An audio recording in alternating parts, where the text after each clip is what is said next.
주한미군 철수? 상관없다.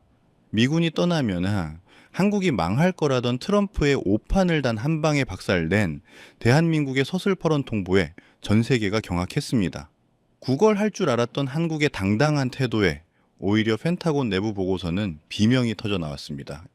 이미 독자적인 초정밀 타격 체계와 세계 1위의 방산 경쟁력을 갖춘 한국은 북극 항로와 반도체 시스템까지 장악하며 미국조차 대체 불가능한 괴물이 되어 있었기 때문입니다. 미군 철수라는 승부수가 오히려 미국의 패권을 끝장내고 세계 2위로 추락시키는 비수가 되어버린 기막힌 현실. 대한민국이 숨겨온 압도적 역전 시나리오를 지금 바로 공개합니다. 영상 시청 전 여러분의 구독과 좋아요, 알림 설정은 영상 제작에 아주 큰 힘이 됩니다. 제 이름은 아서 벤스입니다. 저는 미국 국가안전보장회의에서 수석 지정학 전략가로 일하고 있습니다. 제 일을 한마디로 설명하자면 세상을 연구하는 것이었죠. 지도를 꼼꼼히 들여다보면서 나라들이 서로 어떻게 움직이는지 살피고 어디에 압박이 쌓이고 있는지, 단 한 번의 잘못된 결정이 어떻게 전쟁으로 이어질 수 있는지를 분석하는 일을 수십 년 동안 해왔습니다. 세상에서 가장 힘센 나라의 권력자들이 모여서 다음 수를 두고 격렬하게 논쟁하는 방에도 여러 번 앉아 있었습니다. 그 자리에서 제 역할은 지금 바깥 세상에서 실제로 무슨 일이 벌어지고 있는지 가장 명확하게 보여주는 것이었죠. 저는 군인이 아니고 무기를 들지도 않지만 제 무기는 바로 분석이었습니다. 그리고 저는 그 일을 정말 잘한다고 스스로 생각하고 있었어요. 그해 겨울, 워싱턴에서 가장 크게 울려 퍼지던 이야기는 딱 하나였습니다. 바로 주한미군을 철수시키자는 것이었죠. 대통령은 이미 카메라 앞에서 전 세계가 지켜보는 가운데 그 말을 직접 꺼낸 상태였습니다.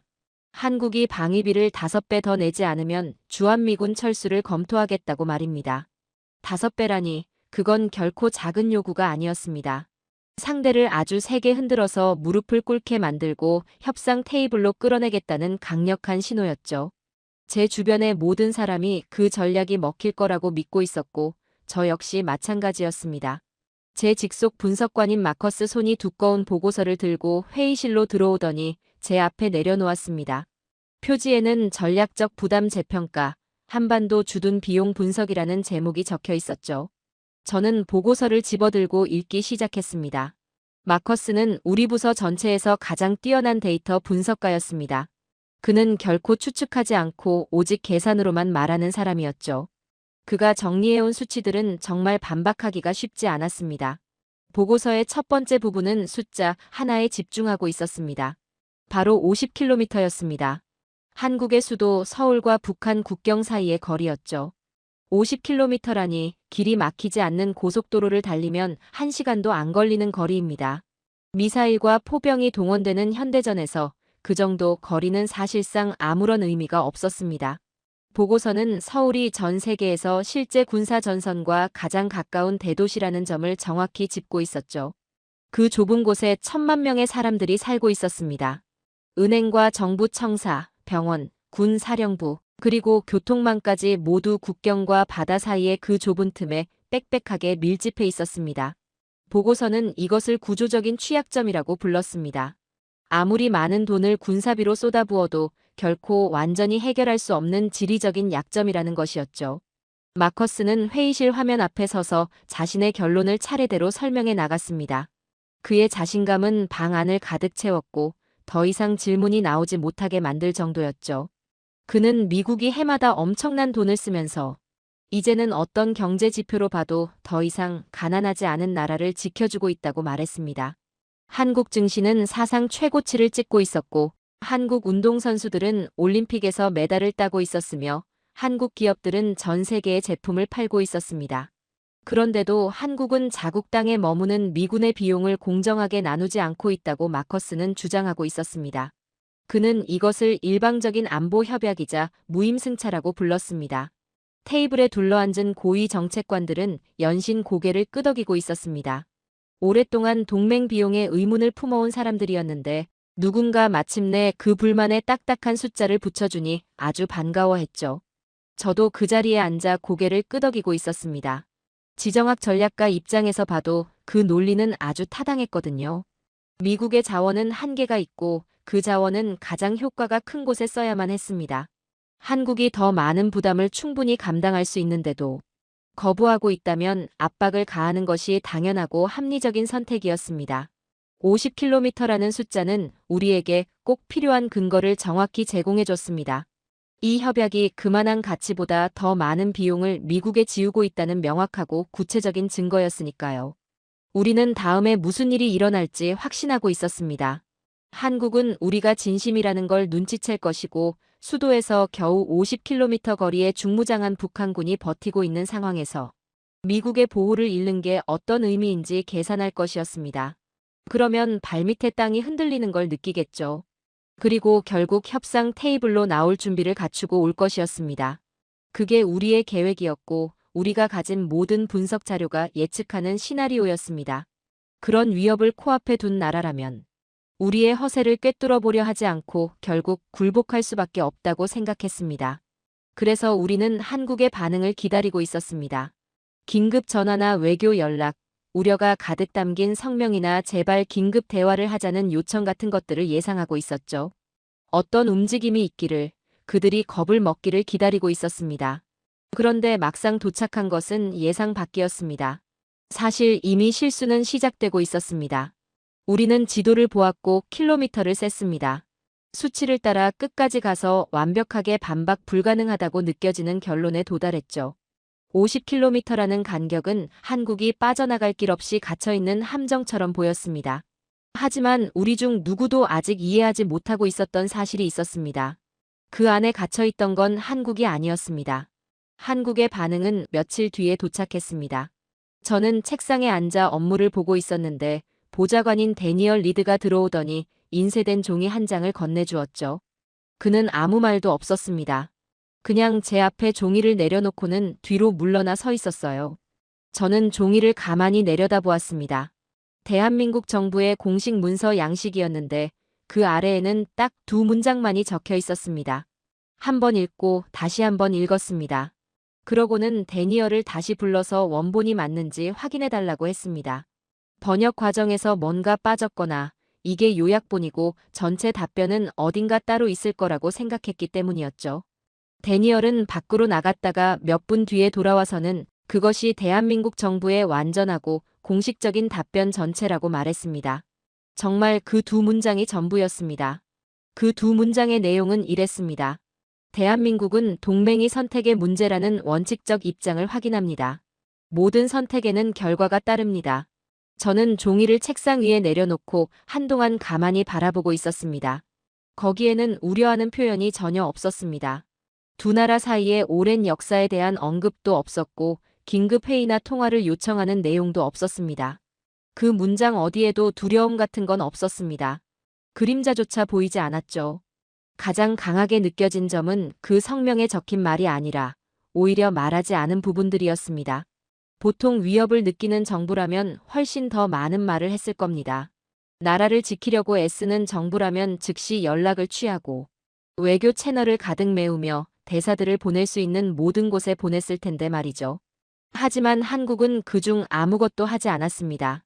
그저 두 문장을 보내놓고는 아주 조용해졌습니다. 그날 오후 저는 마커스 손과 함께 앉아 방금 받은 문서를 놓고 이야기를 나누고 있었습니다. 마커스는 여전히 자신만만한 모습이었습니다.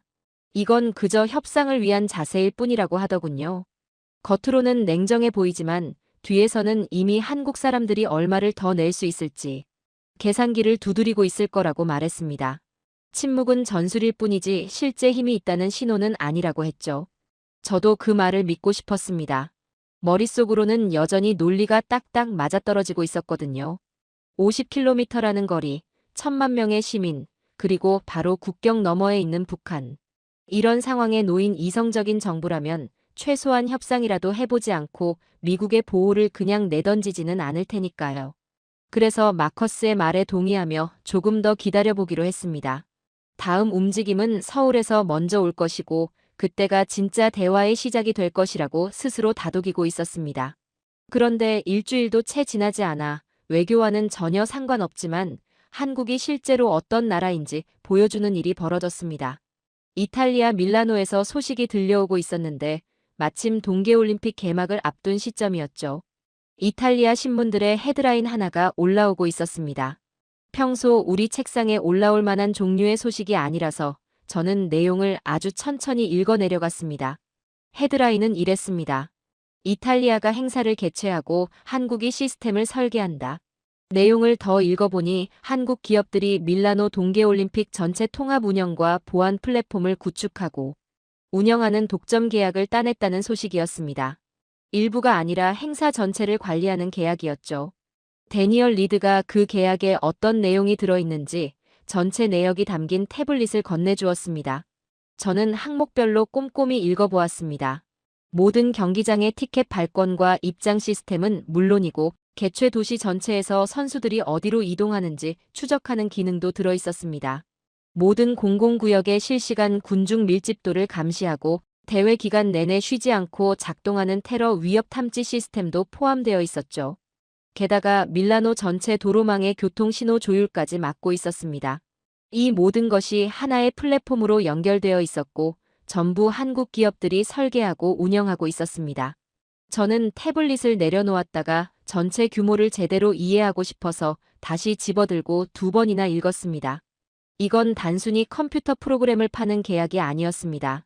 마커스가 외면하고 싶어 했던 부분이자 제가 계속 지울 수 없었던 생각은 바로 이것이었죠.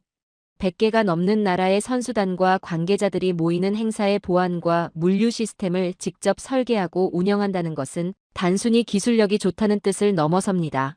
그 사람 한 명 한 명의 신체적인 안전을 책임진다는 뜻입니다.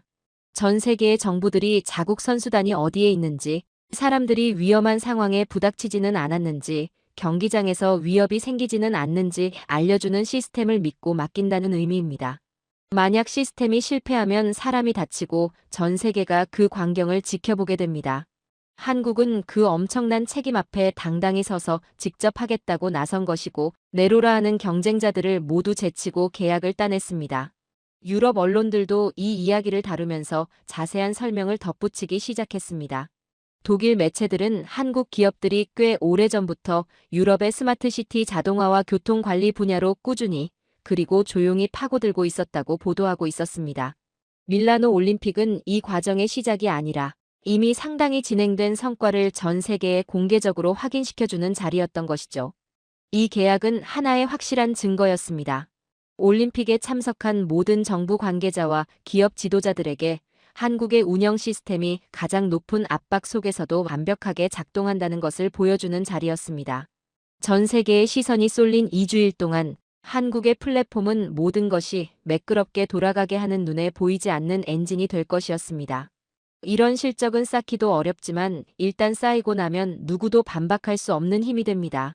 마커스가 했던 말, 그 2문장짜리 답변이 그저 시간을 벌기 위한 연기일 뿐이라고 했던 말을 다시 떠올려 보았습니다. 하지만 밀라노에서 벌어지고 있는 일은 결코 연기가 아니었습니다. 연기는 카메라가 꺼지면 그만이지만 이건 엄연히 납기일이 있고 결과물이 나와야 하며 잘못되면 큰 책임이 따르는 실제 계약이었습니다. 한국은 그저 자신감 있는 척 포즈만 취한 게 아니었습니다. 전 세계가 실시간으로 평가할 수 있는 중요한 문서에 자기들의 이름을 당당히 적어 넣은 것이었죠. 그것은 우리에게 보낸 2문장과는 또 다른 종류의 강력한 선언이었습니다. 또한 한국이 세계 속에서 자신들의 위치를 어떻게 생각하고 있는지, 그리고 우리의 50km 분석이 완전히 놓치고 있었던 무언가를 말해주고 있었습니다. 밀라노에서 올림픽이 시작될 무렵, 저는 지난 몇 주 동안 써둔 메모들을 다시 꺼내서 다른 시각으로 살펴보기 시작했습니다. 우리가 압박을 가한 뒤에 돌아온 서울의 침묵, 그 짧은 2문장의 답변, 그리고 한국을 세계적인 행사의 운영 중심에 세운 대형 국제 시스템 계약까지. 이 일들은 각각 따로 일어난 게 아니었습니다. 모두 같은 방향을 가리키고 있었죠. 다만 그 방향이 정확히 어디로 향하는지는 아직 다 파악하지 못한 상태였습니다. 하지만 우리가 그동안 미국의 보호에만 의존하는 취약한 나라라고 생각해온 한국이라는 그림에서 아주 커다란 조각 하나가 빠져 있다는 의심이 들기 시작했습니다. 우리가 이미 다 안다고 너무 확신했기에 차마 찾아보지도 않았던 무언가 말입니다. 앞으로 이어질 몇 주 동안 그 빠진 조각이 얼마나 거대한 것인지가 명확하게 드러나게 됩니다. 밀라노 소식이 전해진 뒤에 워싱턴의 분위기가 묘하게 바뀌고 있었습니다. 요란하거나 눈에 띄는 변화는 아니었습니다.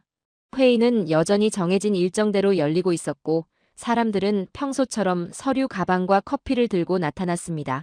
익숙한 목소리들이 회의실을 채우고 있었죠. 하지만 한국 이야기가 나올 때면 공기가 확실히 달랐습니다.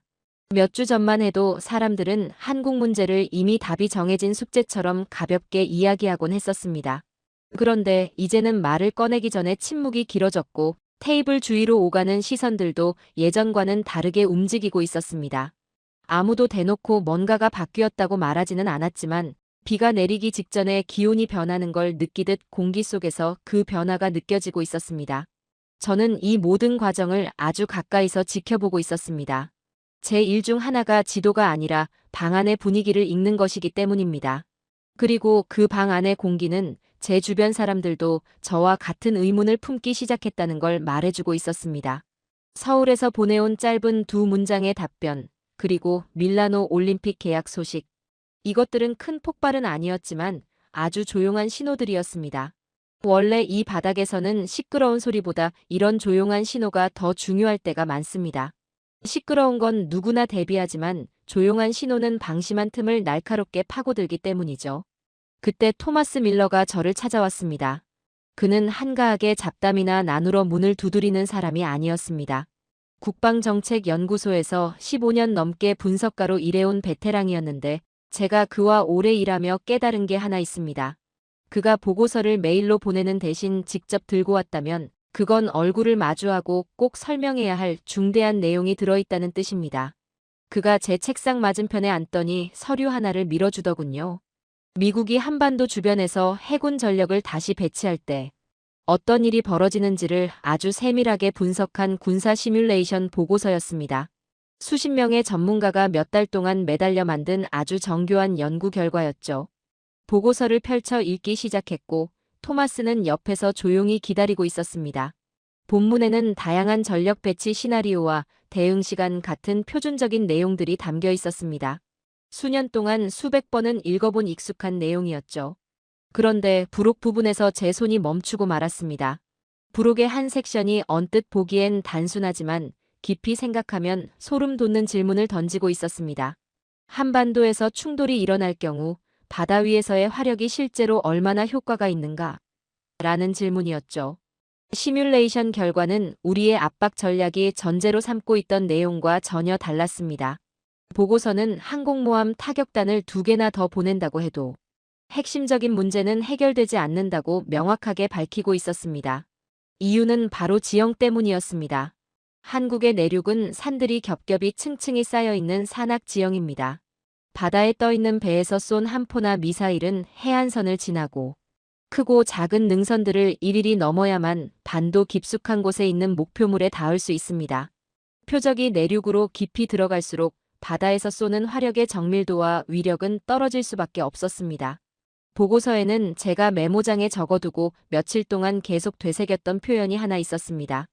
해상전력투사는 움직이지 않는 지형에 의해 구조적으로 제한된다는 말이었습니다.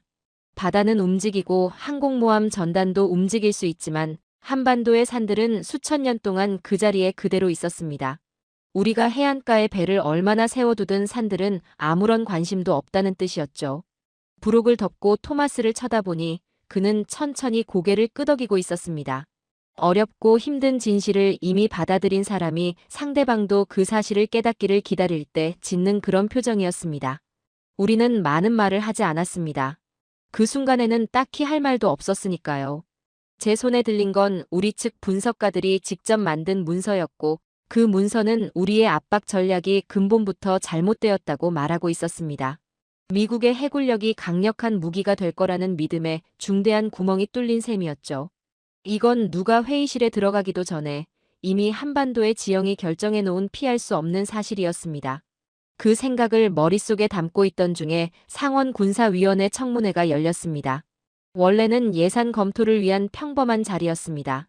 보통 이런 청문회는 몇 시간씩 이어지고 수십 가지 주제를 다루기 때문에 무언가 큰 변화를 기대하기는 어렵습니다. 저도 처음엔 꼼꼼히 챙겨볼 생각이 없었죠.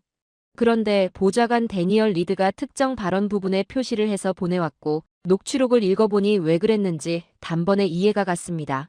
텍사스 출신의 마이클 도널리 의원이 발언을 하고 있었습니다. 그는 동맹국을 압박하는 일에 반대할 사람이 전혀 아니었습니다. 오히려 미국의 군사적 지출을 줄여야 한다고 평생 주장해온 사람이었죠.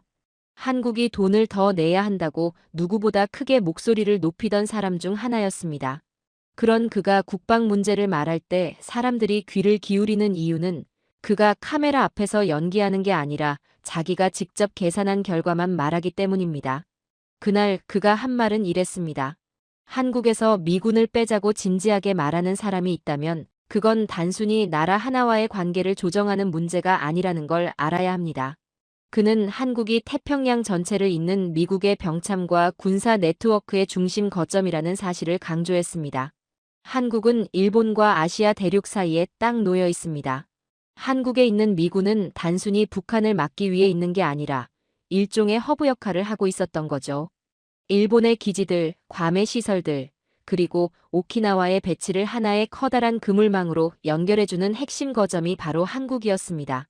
그 허브를 빼버리면 그물망은 단순히 작아지는 게 아니라 구조 자체가 무너지는 겁니다.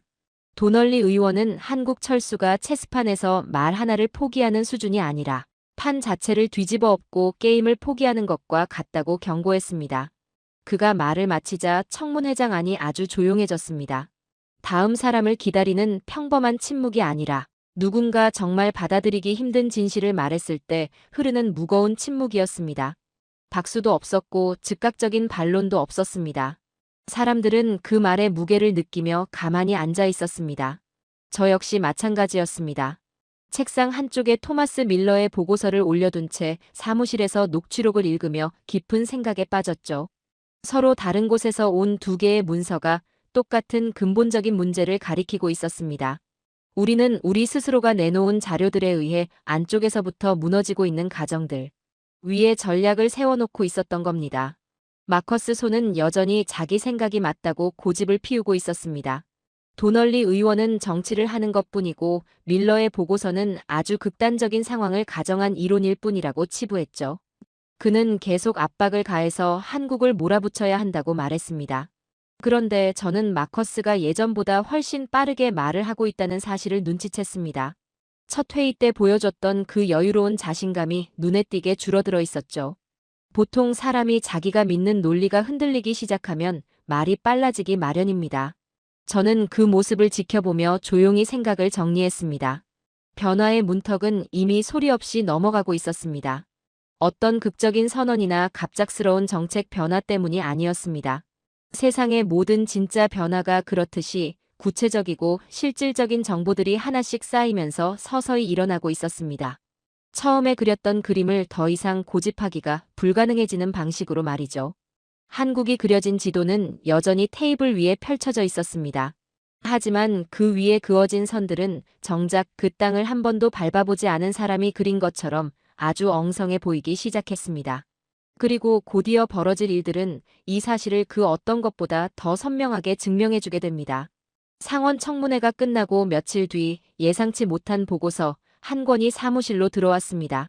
국방부 내부망을 통해 전달된 그 보고서 표지에는 빨간색 띠가 선명하게 둘러져 있었죠. 이건 함부로 아무나 볼 수 없다는 아주 엄격한 보안 등급이 걸려 있다는 표시였습니다. 제목도 참 길었습니다. 동맹 재편 시 한국의 독자, 억제 능력 평가 및 전략적 영향 분석이라는 제목이었죠. 저는 보좌관인 데니얼 리드를 방 밖으로 내보내고 문을 굳게 잠갔습니다. 그러고는 첫 페이지부터 마지막까지 한 번도 멈추지 않고 단숨에 읽어내려갔습니다. 이 보고서는 우리 국방부 내부에서 일하는 최고의 분석가들이 직접 작성한 것이었습니다. 외부 전문가나 외국 평론가의 글이 아니라 바로 우리 사람들이 우리 데이터와 분석 도구를 써서 만든 자료였죠. 그런데 그 안의 내용은 우리 정부가 추진하던 압박 전략과는 완전히 딴판이었습니다. 보고서는 한국이 독자적으로 갖추고 있는 군사 억제 시스템을 아주 세밀하게 분석하고 있었습니다.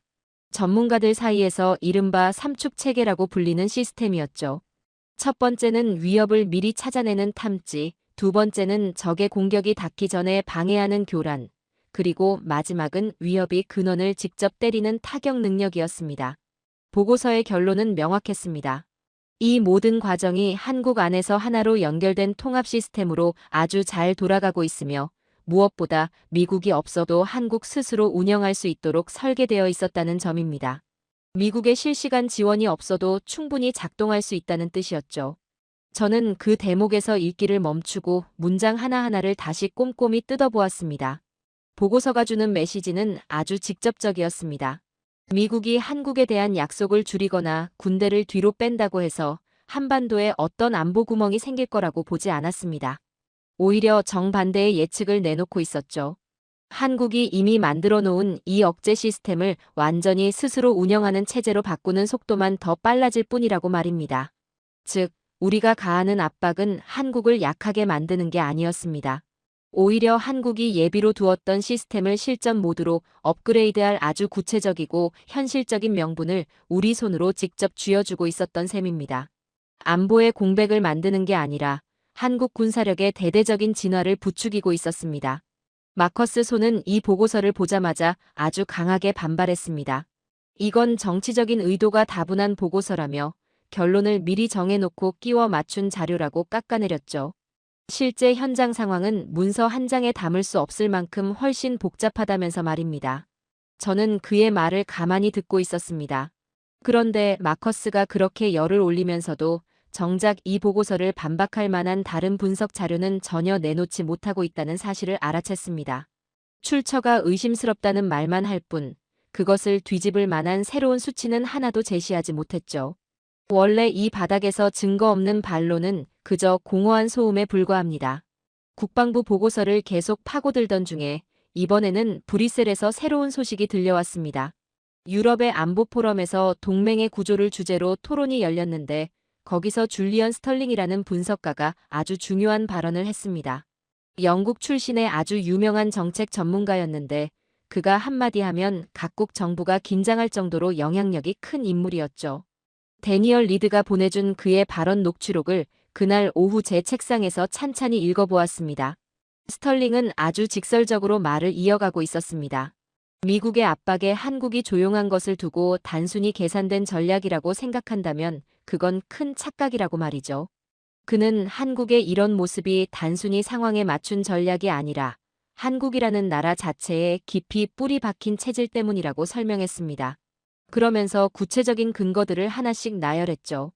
한국이 군사력을 현대화해온 엄청난 속도나 드론과 무인기 프로그램을 확장하고 독자적인 위성 감시망까지 구축하고 있는 모습들을 짚어주었습니다. 그런 방향으로 또 그런 속도로 움직이는 나라는 다음에 무슨 일이 일어날지 가만히 앉아 기다리고 있지 않습니다. 어떤 상황이 닥치더라도 무엇을 할지 이미 다 결정해놓고 실행에 옮기고 있다는 뜻이었죠. 스털링은 제가 그 후 며칠 동안 계속 머릿속에 담아두게 된 놀라운 데이터도 하나 보여주었습니다. 미국의 압박이 가장 심했던 그 기간 동안 놀랍게도 한국의 금융시장은 아주 평온하게 유지되고 있었습니다. 물건을 나르는 물류망이나 부품 공급망도 아무런 혼란 없이 잘 돌아가고 있었죠. 그는 이것을 보고 한국이 두려움을 숨기고 있는 게 아니라 애초에 두려움 자체가 생기지 않은 상태라고 표현했습니다. 이건 정말 다른 이야기입니다. 억지로 두려움을 참는 나라는 자본의 흐름이나 기업들의 신뢰도에서 반드시 균열이 생기기 마련인데 한국은 그런 빈틈이 전혀 보이지 않았습니다. 금융시장은 우리와 똑같은 상황을 보고 있었지만 결국 누가 더 유리한 위치에 있는지에 대해서는 우리와 완전히 다른 결론을 내리고 있었던 것이죠. 브뤼셀 소식 이후에는 경제 뉴스들도 이런 분석에 힘을 실어주기 시작했습니다. 유럽의 해운사들이 한국 기업들의 북극 LNG 운반선을 만드는 거대 계약을 맡겼다는 소식이 들려왔죠. 지구상에서 가장 춥고 험한 곳을 다녀야 하는 배라서 전 세계에서 아주 극소수의 기업만이 만들 수 있는 고도의 기술이 필요한 선박이었습니다. 곧이어 방위산업 분야에서도 계약 소식이 줄을 이었습니다. 폴란드가 한국산 지상 무기와 전투기를 대량으로 구매하기로 했고 여기에는 기술 이전과 관리 지원까지 포함되어 있었죠. 다른 유럽 국가들도 그 뒤를 따르고 있었습니다. 이 계약 하나하나가 한국이라는 나라를 얼마나 깊이 신뢰하고 있는지를 보여주는 공개적인 선언이나 다름없었습니다. 전 세계의 투자 분석가들은 이제 한국을 더 이상 무기를 사오는 나라가 아니라 다른 나라에 무기를 공급하는 핵심 국가로 다시 평가하기 시작했습니다. 국방부 보고서와 스털링의 발언, 그리고 유럽과의 대형 계약들까지 이 모든 것을 한데 모아놓고 보니 이것들이 결코 따로 노는 이야기가 아니라는 걸 알 수 있었습니다. 하나의 커다란 흐름이었죠. 우리가 마주한 진짜 시련은 우리가 한국에 가하는 압박 그 자체가 아니었습니다. 오히려 그 압박 때문에 우리의 초기 분석이 얼마나 엉터리였는지가 낱낱이 드러나고 있다는 사실이 진짜 시련이었습니다. 새로운 정보가 들어올 때마다 우리는 우리가 전혀 예상하지 못했던 길로 한 걸음씩 더 깊이 들어가고 있었습니다. 처음 회의실에서 가장 당당하게 목소리를 높였던 마커스 손은 이제 아주 조용해져 있었습니다. 미국 대통령 선거 주기가 빨라지기 시작하면서 워싱턴의 모든 일은 결국 그 흐름 속으로 빨려 들어가고 있었습니다. 회의실이나 비밀 브리핑 안에서만 머물러야 했던 외교 정책들이 선거 연설이나 TV 토론에 하나둘 등장하기 시작했죠. 동맹 관리 실패라는 말이 야당 성명에 나타났는데 이건 단순히 추상적인 비판이 아니었습니다. 지난 몇 달 동안 우리가 한국을 상대로 했던 일들을 정면으로 겨냥하고 있었거든요. 데니얼 리드가 야당 대변인의 특정 발언에 표시를 해서 보내줬는데 저는 그걸 2번이나 읽어보았습니다. 성명에는 현 정부가 한국을 파트너가 아닌 압박 대상으로만 대했고 그 결과 미국이 원하던 방위비 대신 한국의 전략적 독립만 앞당겼다고 적혀 있었습니다. 이걸 명백한 전략적 실패라고 불렀는데 저는 이 말이 계속 반복될 거라는 걸 직감했습니다. 이런 표현은 한번 방송을 타면 계속해서 퍼지기 마련이니까요. 마커스 손은 이 보도를 지켜보더니 반박할 논리를 만들어야 한다고 말했습니다. 테이블에 앉아 이것저것 적어 내려가다가 중간쯤에서 멈추더군요. 우리의 압박 때문에 한국이 독자적인 길을 걷게 되었다는 주장에 대해 사실을 바탕으로 반박할 수 있는 가장 강력한 근거가 무엇인지 제게 물었습니다. 저는 없다고 대답했죠. 잠시 침묵이 흘렀습니다. 그는 계속 찾아보겠다고 말했지만 정말 찾을 수 있을 거라고 믿는 목소리는 아니었습니다. 이틀 뒤에 한민간 안보연구소에서 공개 보고서를 발표했습니다. 비밀 문서가 아니라 누구나 읽을 수 있는 자료였기에 대응하기가 더 힘들었죠. 보고서는 지난 몇 달간 수면 위로 올라온 모든 일을 순서대로 정리했는데 일반인도 쉽게 이해할 수 있도록 아주 명확하게 쓰여 있었습니다. 50km라는 숫자부터 시작해서 그 거리가 방어 입장에서 실제로 무엇을 뜻하는지 설명하고 있었죠. 우리가 압박용으로 썼던 의미가 아니라 한반도 지형을 지키는 군대의 입장에서 본 진짜 의미였습니다. 보고서는 국경과 서울 사이에 겹겹이 쌓인 산악 지형과 강, 그리고 좁은 길목들을 자세히 다루고 있었습니다. 공격하는 군대가 그 50km를 가려면 단계마다 엄청난 피해를 입을 수밖에 없다고 분석했죠. 우리가 약점이라고 불렀던 그 거리가 사실은 공격자가 감당하기 힘든 대가를 치르도록 수십 년간 다듬어진 방어 체계의 핵심이었다는 것입니다. 보고서는 그 다음 항공모함 시뮬레이션 데이터를 다루고 있었습니다. 토마스 밀러가 썼던 내용과 비슷했지만 더 쉬운 말로 풀려 있었죠. 바다에서의 화력은 산이 깊은 내륙까지 효과적으로 닿지 못한다는 것이었습니다. 기하학적으로 맞지 않는다는 거죠. 한반도 주변 해역에 항공모함을 더 보낸다고 해서 그 지형이 바뀌지는 않습니다. 산은 항상 그 자리에 있으니까요. 다음으로는 탐지와 교란, 타격으로 이어지는 한국의 삼축 억제 체계를 설명했습니다. 결론은 아주 간결했습니다.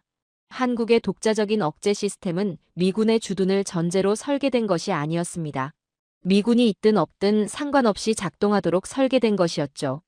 보고서는 우리의 철수 위협이 한국의 안보 구멍을 찾아낸 게 아니라 오히려 그런 구멍이 전혀 없다는 사실을 전 세계에 생중계로 보여준 꼴이라고 지적했습니다. 보고서의 마지막 부분은 시장의 반응을 다뤘습니다. 북극 LNG선 계약이나 유럽과의 방위 산업 협정, 그리고 투자사들의 재평가 소식들을 다뤘죠. 보고서는 이 모든 것을 우리의 압박 전략과 아주 직접적으로 연결했습니다. 우리가 압박을 가해도 한국이 흔들리지 않자 지켜보던 각국 정부와 기업들의 신뢰가 오히려 올라갔다는 겁니다. 우리의 압박이 뜻밖에도 한국의 실력을 입증하는 내구성 테스트가 되어버린 셈이죠. 한국은 전 세계가 지켜보는 앞에서 그 시험을 멋지게 통과했습니다. 토마스 밀러는 자기 책상에 온 이 보고서를 4번이나 읽었다면서 마지막 한 문장을 제게 들려주었습니다. 미국의 철수 위협은 한국의 방어 체계를 무너뜨리지 못했다. 오히려 그 체계가 이미 독자적으로 존재한다는 것을 세상에 증명했을 뿐이다. 마커스 소니 보고서 공개 후에 제 사무실로 찾아왔습니다. 이번에는 논쟁할 목록도 들고 오지 않았더군요. 그는 자리에 앉더니 우리 전략의 전제가 처음부터 잘못되어 있었다고 인정했습니다. 우리가 한국을 필요로 하는 것보다 한국이 우리를 더 필요로 할 거라고 믿고 움직였는데 행동하기 전에 그 믿음을 확인하지 않았다는 것이죠. 그리고 전 세계가 지켜보는 실제 상황에서 그 대가를 치르고 있다고 말했습니다. 저도 고개를 끄덕였습니다. 그 상황에서 더 할 수 있는 말은 없었거든요. 이 길의 끝에서 우리가 마주한 결과는 우리 중 누구도 예상하지 못한 것이었습니다. 우리가 그토록 믿고 행동의 근거로 삼았던 전략들이 산산조각이 나버린 것이죠. 저는 한 가지 생각을 지울 수가 없었습니다. 분석가로 수십 년을 살아온 저조차 지도 위의 숫자와 거리만 보았지 그 땅 위에서 실제로 무슨 일이 벌어지고 있는지는 보지 못했다는 사실입니다. 50km라는 숫자 너머에 무엇이 있는지 처음부터 더 깊이 고민했어야 했습니다. 이제 남은 일은 다음에 무엇을 해야 할지 차분히 고민하는 것뿐이었습니다. 그날 저녁, 저는 다른 누구보다도 늦게까지 사무실에 남아 있었습니다. 건물이 제 주변에서 서서히 비어가고 있었죠. 복도에서 들려오던 발걸음 소리가 조금씩 줄어들더니 나중에는 완전히 사라졌습니다. 저는 책상 앞에 앉아 2개의 문서를 앞에 두고 있었는데요. 왼쪽에는 한반도 지형 지도가 놓여 있었습니다. 이 모든 일이 시작됐을 때부터 줄곧 들여다보던 바로 그 지도였고 국경과 서울 사이에 50km 선이 선명하게 표시되어 있었죠. 오른쪽에는 민간안보연구소의 공개 보고서가 놓여 있었습니다. 저는 둘 중 어느 것도 집어들지 않은 채 아주 오랫동안 그 2문서를 가만히 바라보고 있었습니다. 그러다 그날 저녁에 토마스 밀러가 전화를 걸어왔습니다. 그도 연구소 보고서를 읽었고 뉴스에 계속 나오는 야당의 성명들도 이미 다 본 상태였죠. 그는 잡담으로 시간을 낭비하지 않았습니다. 그는 제게 말했습니다. 우리가 한국의 의지를 잘못 읽은 게 아니라 한국이 무엇을 진짜로 두려워하는지를 잘못 읽은 것이라고요. 우리는 한국이 주한미군 철수로 생길 빈자리를 두려워할 거라는 전제 위에 전략 전체를 세우고 있었습니다. 하지만 한국은 이미 수년에 걸쳐 그 빈자리를 스스로 다 채워놓고 있었죠. 토마스는 우리가 그걸 몰랐던 이유가 애초에 찾으려 하지 않았기 때문이라고 말했습니다. 50km라는 숫자만 보고 거기서 생각이 멈춰버렸던 것이라고요. 전화가 끊기고 나서도 그 말이 계속 마음속에 남아 있었습니다. 찾으려 하지 않았다는 그 말이죠. 정보가 숨겨져 있었던 것도 아니었습니다. 한국이 무엇을 만들고 있는지 감춘 적도 없었고요. 삼축 억제 체계나 위성 감시망, 드론 프로그램, 그리고 방산 수출 계약까지 이 모든 건 전혀 비밀이 아니었습니다. 제대로 된 방향을 보고 있는 사람이라면 누구든 쉽게 찾아낼 수 있는 곳에 다 있었습니다. 우리가 올바른 방향을 보지 않았던 건 이미 어떤 결과를 보게 될지 미리 결론을 내려놓고 있었기 때문이었습니다. 결론을 먼저 정해놓고 그것을 뒷받침하는 데이터만 골라서 모으고 있었던 것이죠. 이건 분석에서 가장 기초적인 실수인데 우리는 그걸 미국 정부의 가장 높은 수준에서 저지르고 말았습니다. 그 결과는 이제 선거 보도나 유럽의 조달 기관, 그리고 글로벌 투자 보고서에서 현실로 낱낱이 드러나고 있었습니다. 마커스 손이 퇴근하기 전에 저를 찾아왔습니다. 이번에는 폴더도 태블릿도 논리 목록도 들고 있지 않았죠. 그는 제 맞은편에 앉더니 자기가 틀렸다고 고백했습니다. 분석의 일부분이 아니라 그 모든 것의 바탕에 깔린 근본적인 전제부터 틀렸다고 말입니다. 한국이 결국 협상 테이블에 나올 거라고 믿었었는데 그건 한국이 우리를 간절히 필요로 할 거라는 착각 때문이었습니다. 하지만 그 전제는 한 번도 제대로 검증된 적이 없었죠. 우리는 그걸 전 세계가 지켜보는 앞에서 검증해버렸고 그 실패한 결과는 이제 영구적인 기록으로 남게 되었습니다. 저도 마커스에게 나 역시 똑같은 전제를 했었다고 말해주었습니다. 우리는 함께 그 틀을 만들었고 테이블 주변에 앉아있던 다른 사람들도 모두 우리와 함께 똑같은 생각을 하고 있었으니까요. 사무실을 떠나기 전에 지형 지도를 다시 집어들었습니다. 한반도를 가로질러 뻗어 있는 산줄기들과 강줄기, 그리고 해안 지형을 꼼꼼히 들여다보았습니다. 지형 자체는 아무것도 바뀐 게 없었습니다. 산들은 언제나처럼 그 자리에 그대로 서 있었고 50km는 여전히 50km였습니다. 정말 바뀐 것은 그 땅에서 오랫동안 살아온 사람들이 그 지형을 실제로 어떻게 받아들이고 있는지에 대한 제 이해였습니다. 산과 맞서 싸우는 게 아니라 오히려 산을 바탕으로 방어 체계를 쌓아온 사람들의 지혜를 이제야 알게 된 것이죠.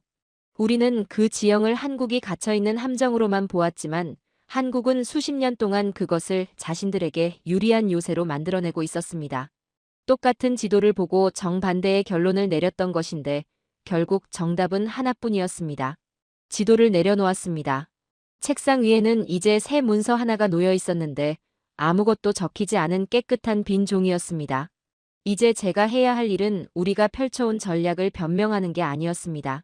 한국의 진짜 위치를 제대로 읽어낸 결과가 앞으로 미국이 한국과 어떤 관계를 맺어야 하는지 그 의미를 찾아내는 것이었죠. 그저 우리에게 의지만 하는 나라를 보살피는 보호자가 아니라 스스로 독자적인 힘을 만들어냈고 이제는 예전엔 우리를 찾던 나라들의 안보 인프라를 공급하는 나라를 상대하는 진짜 파트너로서 말입니다. 그건 우리가 지금까지 해오던 것과는 완전히 다른 대화였습니다. 새로운 전제가 필요했고 다른 질문이 필요했으며 우리가 항상 옳다고 믿어온 고집 대신 실제로 사실인 것에서부터 출발하려는 마음이 필요했습니다. 저는 펜을 집어들었습니다. 그 대화는 이제 시작되어야 했고 무엇보다 가장 정확한 지도에서부터 출발해야 했습니다. 오늘의 이야기는 여기까지입니다. 미국 국가안전보장회의에 완벽해 보였던 전략을 단 두 문장으로 무력화시킨 대한민국의 답변. 모든 선택에는 결과가 따른다는 그 서늘한 경고는 단순한 허세가 아니었습니다. 그것은 이미 독자적인 힘을 갖춘 국가만이 가질 수 있는 여유였죠.